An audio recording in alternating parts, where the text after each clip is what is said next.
Hello and welcome to the next edition of Fridays with Fintelekt.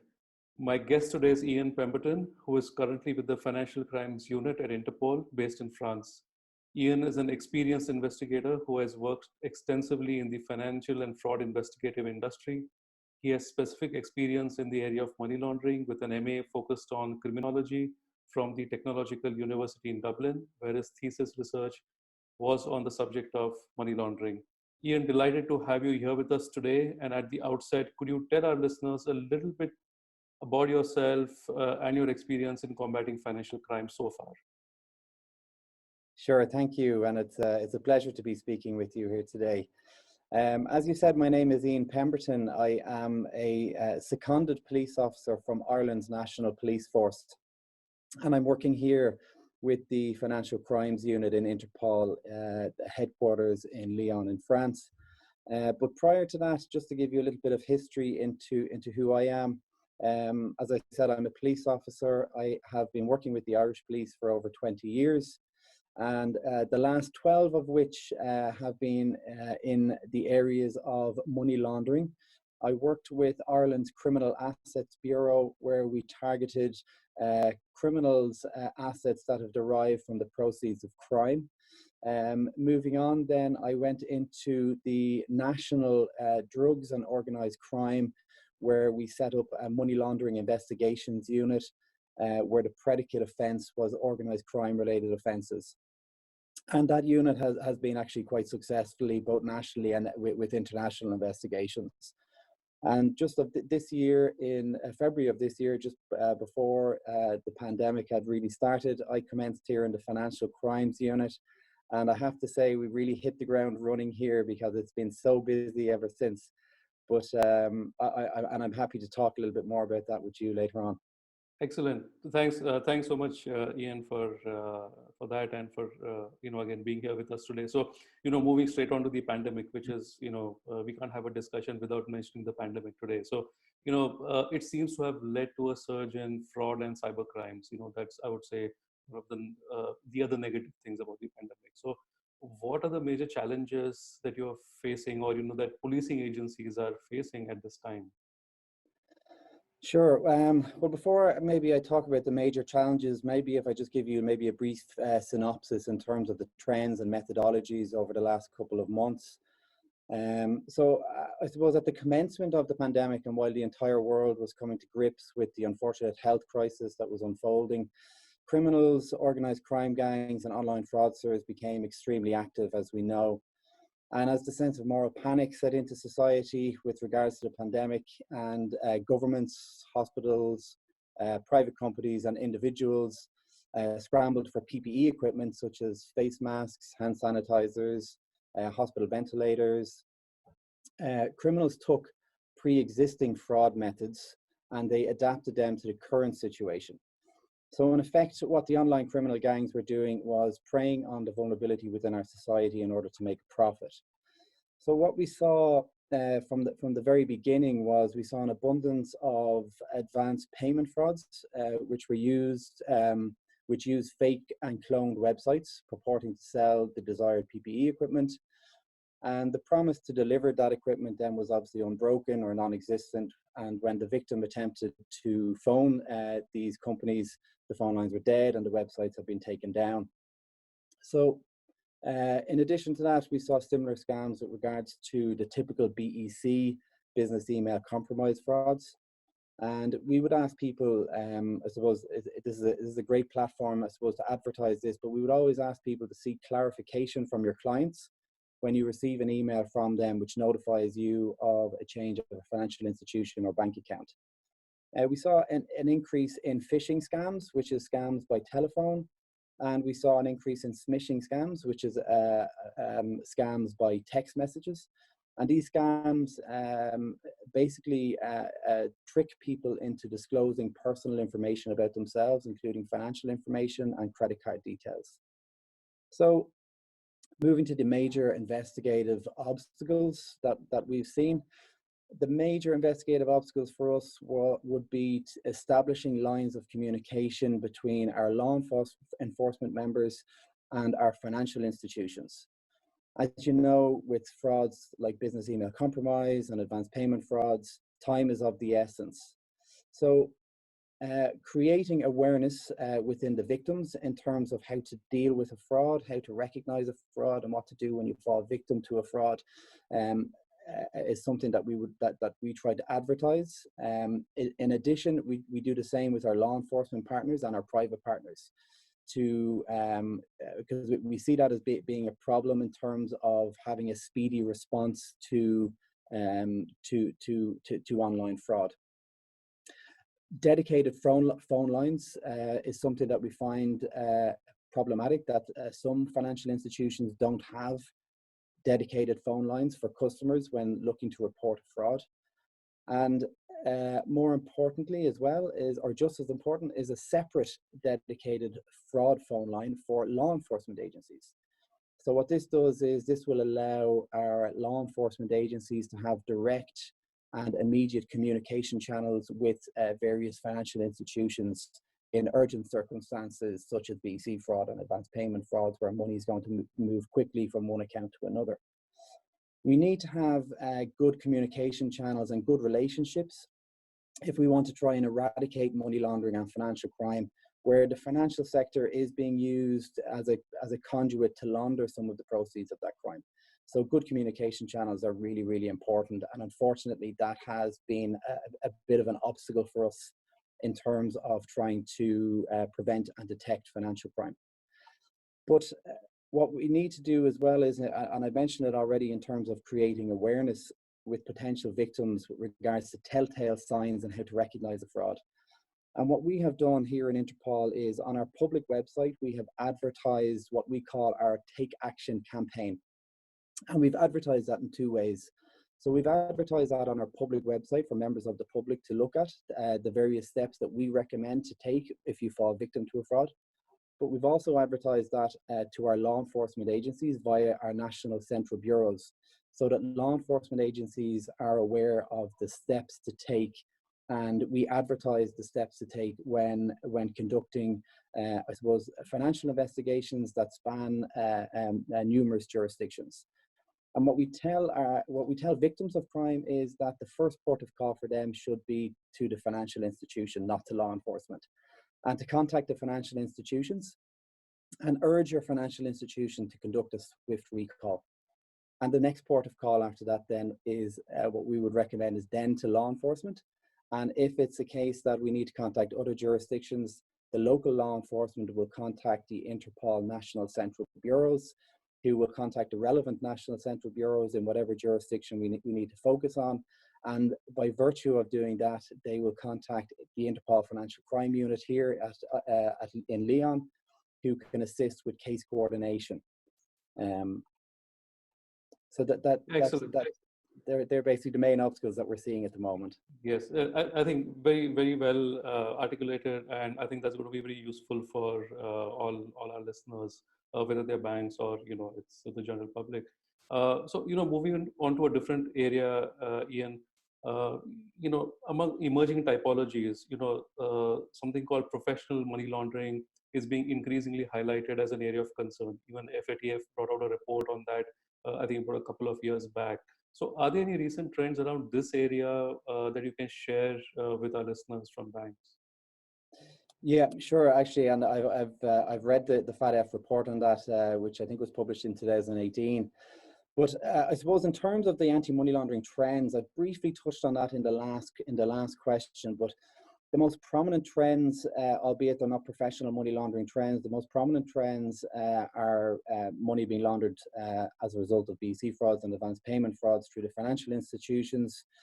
But something which we see becoming more and more prominent is a significant number of cash seizures by law enforcement. And this supports the idea that organized crime gangs have significant cash stockpiles as a result of the previous global lockdown.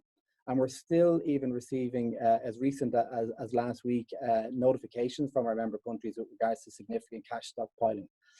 And although the lockdown restrictions are for the most part lifted in a lot of the jurisdictions, our member countries are expressing their fears with regards to the cash stockpiling by organized crime gangs.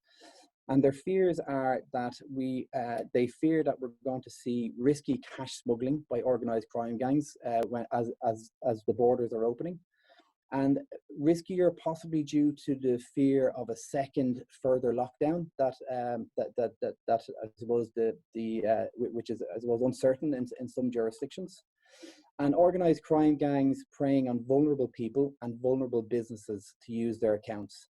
Vulnerable people, by that I mean people who have fallen on hard times as a result of possibly losing jobs as a result of the current pandemic, and struggling businesses as a result of, again, due to current lockdown restrictions, preventing them from being able to conduct their business ordinarily. But specifically, I suppose, with regards to professional money laundering, Interpol have a genuine fear with regards to the cash stockpiling. And the fear is that this cash stockpiling will infiltrate its way into the legitimate financial system. And this can only be done with the professional assistance, which is the services of professional money launderers, and that's where they're being employed. Organized crime gangs, as you know, are preying on vulnerable businesses, which I've just said, and which are possibly struggling to survive.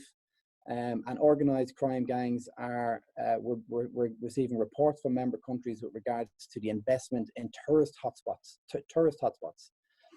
where local people and businesses can no longer afford to run buildings and hotels and businesses due to the absence of tourists. So these are the areas which are susceptible to being infiltrated with the illicit financial flows and targeted by professional money laundering, and is something that we continue to monitor. Professional money laundering, as you know, poses just a bigger risk as self-laundering. And I think in that regards, compliance over beneficial ownership is something that we should monitor and continue to pursue. Right. Thanks, Ian. So, Ian, the other area which has got a lot of focus in the last few years are public-private partnerships, for financial information sharing, and these have actually started to demonstrate some tangible results. So, from the Interpol experience, could you tell us more about, what you believe are the critical success factors for such partnerships to succeed? As some Asian countries are just embarking on this path, it will actually give our listeners more understanding of what they can expect if they do take the lead on, having such PPPs in their countries. Yeah, sure. PPP to Interpol is something which is very, very important. And with regards to critical success factors for such partnerships to succeed, I think the rapid response and efficient and timely communication between the relevant actors is undoubtedly the way forward in terms of eradicating, preventing, and detecting financial crime. But, I think maybe if I give you some examples in terms of where this has been successful, I think that might really help your listeners. On a simple level, a case of prevention, which we dealt with very, very recently. And so let me just talk you through some of the steps. Although it might sound complicated, it's actually very, very easy. So we had a business in Asia that had fallen victim to a business email compromise fraud. And they had transferred a significant sum of money to a European company, which they believed that they were conducting legitimate business with. But luckily, the victim's financial institution, which was obviously based in Asia, recognized the transaction as a suspicious transaction, and they stopped the payment. But not only did they do that, but they went one step further to the credit of this financial institution. The financial institution immediately submitted a suspicious transaction report and followed it up with direct communication and direct phone call to the relevant financial intelligence unit to inform them that this fraud had happened and that they had details of a suspect account, which was actually in Europe. So what happened then was the FIU, in this case, contacted Interpol through the National Central Bureau. The National Central Bureau then contacted us here in the Financial Crime Unit.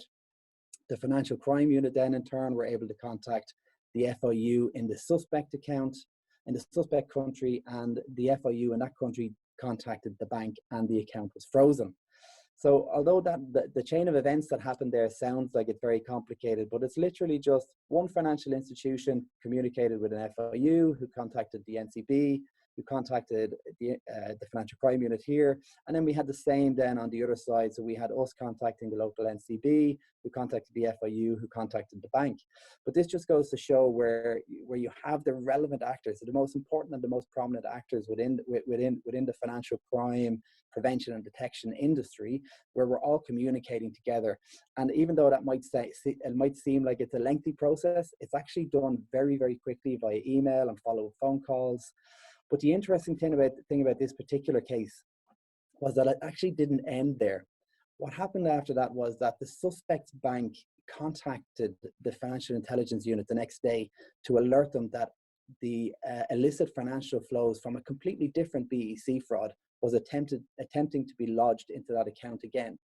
So what happened then was we were able to contact the NCB in the other jurisdiction and make them aware that a company was about to be defrauded, and that this company were communicating with a fraudster and scammers online via email, and make them aware that the company that they thought that they were doing business with, that there was an email compromised. So I think the most important lesson I think to learn from this is that the financial institution within that Asia region that initially suspected this fraud, they in turn had actually prevented not only their own customer from being defrauded, but they also prevented another customer in another European country from being defrauded as well, as a result of their diligence and their communication channels, and I suppose the train in motion that they had set off as a result of them submitting a suspicious transaction. So I think in that regard, I think that's a really good example of where we bring the relevant actors together and how it can be successful. And that, I suppose, is a case of prevention. But if I was to give you just another quick example of a case of detection. So very recently, and you might have seen this advertised, we advertised this actually on our website. There was a couple of press releases done as well in the various jurisdictions. So I can give you a little bit more information in relation to this one. But in June of this year, we had an Italian company seeking the procurement of medical equipment from a Chinese company. And the emails between the two legitimate companies had been compromised. And the Italian company then ended up sending payments totaling 3.6 million euro to a fraudster's account. This money ended up being diverted into an account in Indonesia. And as a result of the timely collaboration between the banks, the FIUs, and the law enforcement in the respective jurisdictions, it led to 3.1 million being frozen in the account in June of this year. So what happened then was 3 months later, in September of this year, just a couple of weeks ago, 3 suspects were arrested and assets seized, which were believed to be purchased with the proceeds of crime. And these 3 suspects are now before the criminal courts. But again, this is just shows the power of collaboration between public and private, where we had the bank again, the FIU, the Interpol, law enforcement agencies, and it shows where rapid action and communication is undoubtedly the key. And we need to realize that a cohesive approach is the answer to eradicating this form of fraud, undoubtedly. And unfortunately, fraudsters are aware of our weaknesses and they try to exploit them. But together we are definitely stronger. And when we come together, these 2 examples are just 2 of numerous examples that we have here, in particular over the pandemic period. And it just goes to show the benefits of collaboration and how successful we can be when we put our strengths together. Excellent, Ian. I think this actually gives I think hope to a lot of people that the PPPs really work and there is something happening in terms of asset seizure and solving crimes. So I think I'm very glad that you brought these examples up. As against mainstream financial crimes, banks are still struggling to monitor and detect transactions for terror financing. So law enforcement agencies obviously will accord the highest level of priority for STRs around terrorism. But how can banks and financial institutions actually improve the quality of reporting around terror financing in a way that it is more useful and let's say actionable for law enforcement agencies to do their job better? Yeah, that's a very good question. And the problem with, I suppose, the word suspicion is that, as you know, suspicion is an individual's perception on what they deem to be suspicious. So what this does then is this brings a variety in terms of the quality of suspicious transaction reports that we receive, that the FIUs receive, and that the FIUs disseminate. So the key here is undoubtedly, again, is training in anti-money laundering and terrorist financing within the financial institutions. I suppose the example that I gave earlier on in terms of the financial institution being diligent with regards to being able to recognize a fraud, it just goes to show that the person who dealt with that suspicious transaction report had received really good training. They knew exactly what to do. But what we would encourage is, with a financial institution in particular, when conducting training internally, to liaise with your local FIU. The FIU are going to be able to be in a position to tell you what criteria they need in terms of suspicion. But in addition to that, law enforcement agencies and the specialized law enforcement agencies within the relevant jurisdictions, your economic fraud, your crime bureaus, your anti-money laundering units, will be able to give you updated methodologies and trends that are used by organized crime gangs within the financial sector, and they will be able to assist financial institutions with regards to training in that regard. And likewise for the FIUs as well, when conducting internal training, to engage with law enforcement where the FIU isn't law enforcement based, is to engage with law enforcement again to make sure that you're kept up to date with investigative procedures and trends and methodologies that are being used. But in terms of what Interpol can do to assist, what Interpol have done is, and what we've is in particular over the pandemic period, we've been quite active in this regard. We have been looking to assist FIUs with the quality, if you like, of the suspicious transactions that they are receiving. And how are we doing that?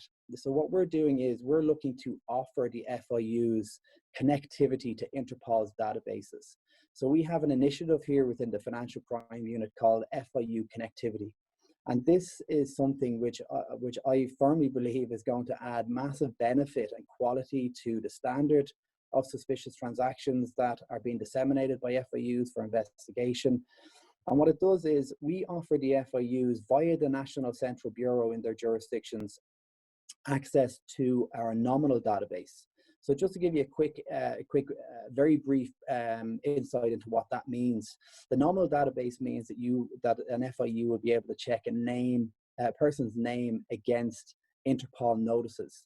So the FIU will be able to know if a suspect or an STR associated to a person, if that person is subject to an Interpol notice, or if he's wanted by another jurisdiction within our 194 member countries.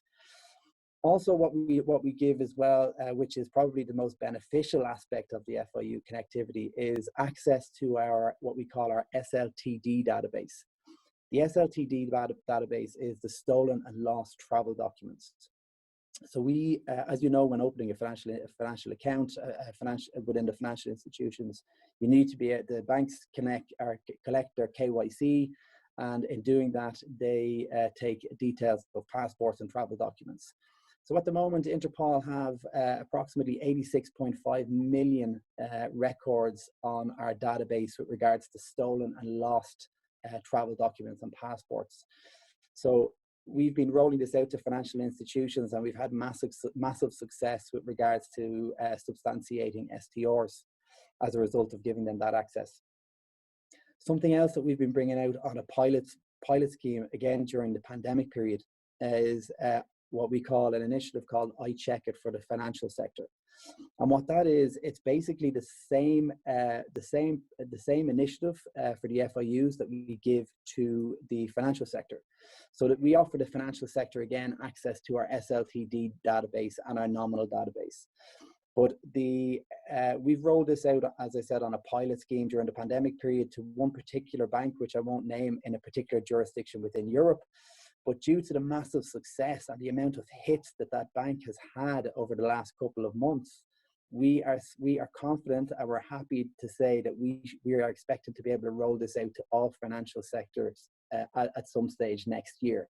But again, as you can imagine, how this is going to benefit the quality of an STR being disseminated from a financial sector into the FIU, and onward then to law enforcement for investigations, whereby the financial sector will now be able to retrospectively check if an account has been opened with a stolen or lost travel document. I think that this is going to be a fantastic new tool for financial sector and FIUs in our collective endeavors to combat financial crime.